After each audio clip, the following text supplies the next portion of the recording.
Hi guys, welcome back to my channel. Today I'm sharing a super yummy recipe for chocolate chip muffins. You can do them white or whole wheat. And here are the ingredients. For the dry ingredients, I'm going to use 1 cup of flour and 1 cup of whole wheat flour, 1 tablespoon of baking powder, and half a teaspoon of salt. I am also using 1.5 cups of chocolate chips, which is about 10 ounces. And for the wet ingredients, I'm using 2/3 of a cup of milk, half a cup of melted butter, 2 tablespoons of sour cream or Greek yogurt, 2 eggs, 1 teaspoon of vanilla, 1/3 cup of white sugar, and 1/3 cup of brown sugar.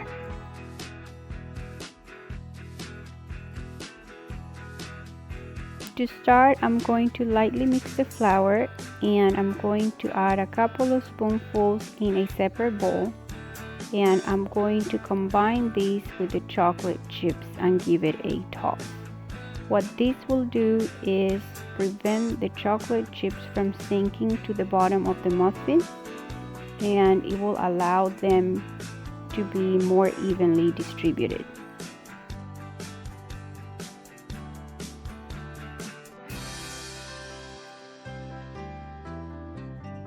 Next, I'm going to combine the rest of the flour with the salt and the baking powder and lightly whisk together. In a separate bowl, I'm going to mix the wet ingredients. So I'm going to add the melted butter, the milk, the sour cream or yogurt if you're using. Then I'm going to add the eggs, and I'm going to whisk together until everything is well combined. Then I'm going to add the vanilla and the sugars and whisk again until everything is well incorporated.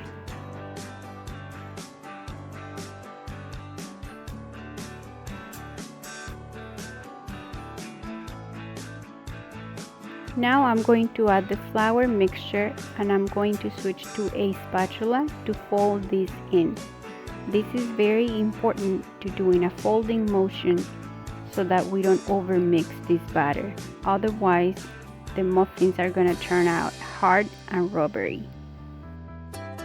It's okay if you still have a few lumps. Add the chocolate chips and finish folding until everything seems incorporated. And then using an ice cream scoop, scoop the mixture in the muffin pan. Fill each opening about 3/4 of the way full, and this recipe should give you about 15 to 18 muffins.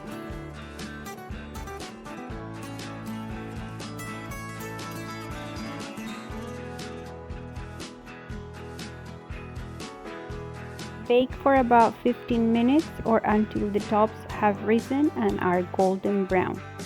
Let them rest in the pan for about 5 minutes or until you can handle them, and then transfer to a cooling rack to cool completely.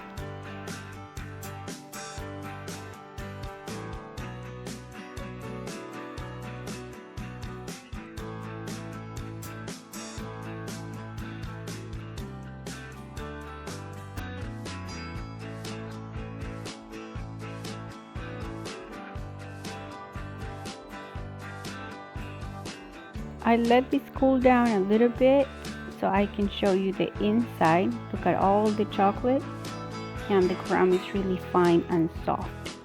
I really hope you give this recipe a try. You can make it in a combination of flours like I did today, or all white or all whole wheat. Thank you all so much for watching, and I hope to see you in the next video. Bye!